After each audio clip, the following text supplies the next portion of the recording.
Well, at a time when many cities are scaling back development in their downtowns, Charlotte is doing the opposite. The Queen City has been ranked 5th in the nation for new apartment buildings going up, a testament to the city and continuing to attract more people and even investors. Our Queen City News chief business correspondent Taylor Young joining us now. Now, Taylor, opinions on all of this new construction definitely mixed depending on what your viewpoint is, but economically speaking, you're saying this is a positive. Absolutely. I mean, right now we are seeing a nationwide trend of really major cities kind of diverting a lot of their construction projects out of their city centers. This is a trend that really started during or after the pandemic and has left a lot of downtowns or uptowns feeling a bit neglected. But, you know, as we mentioned, this is not actually happening in Charlotte. You can't drive, I would say, 500 feet in Uptown without seeing a crane or a construction site. New apartment complexes going up everywhere.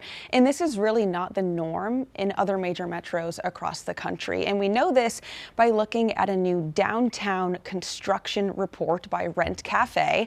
It found that between 2020 and 2024, Charlotte added more than 11,000 new apartment units to its city center, placing Charlotte in the 5th spot nationwide and 3rd in the South behind Washington, D.C. and Atlanta.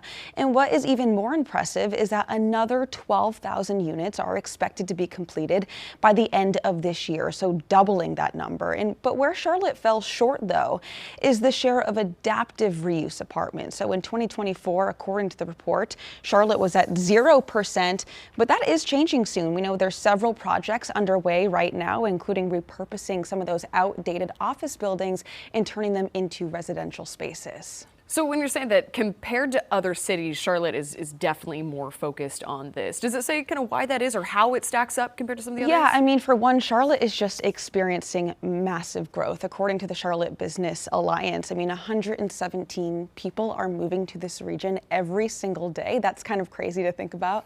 And these people need somewhere to live, and a lot are opting to rent, especially with the housing market being so expensive here. And this survey also points out the fact that just the city's economic growth has led to mass capital investments. It's also led to more than 1,800 new jobs in the Uptown area in just the last year. So I think that people are, of course, contributing to this boom, but also investors who are looking at Charlotte as an opportunity to have, you know, an apartment project, a construction project, knowing that people are going to move into them. Taylor, you know, you were talking about all the construction going on in Uptown, seeing cranes. It's not just Uptown. You go down Providence, you go down Wendover Road, all these different roads, even outside of Uptown, their buildings going up. I mean, yeah, while Uptown has seen a much higher kind of construction boom compared to other metropolitan cities, it's still the construction boom in Uptown in terms of apartment complexes, that only makes up 30% of the new apartments going up across the entire city. So other neighborhoods, like you mentioned, you know, Plaza Midwood, South Park, Ballantyne areas, I mean, they're seeing even more growth, of course, as you could imagine, than Uptown. It's just that Charlotte's Uptown is seeing more than other cities. And of course, biggest impact for renters here is what is all this construction doing for rent prices? Yeah, so not much. You know, comparing the first quarter of 2025 to the first quarter of 2024, rent dropped $1. And while that can be seen as almost laughable, right? Nationally, we have to look at the trend, right? Rent typically increases every single year by 3 to 5%. So it's just the fact that we've even kind of taken a step back in 1 year, even if it's $1, kind of shows maybe a trend that supply is finally keeping up with the demand.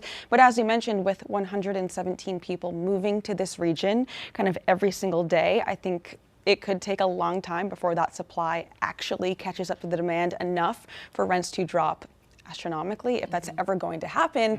But it's something that I think we're going to continue to keep an eye on.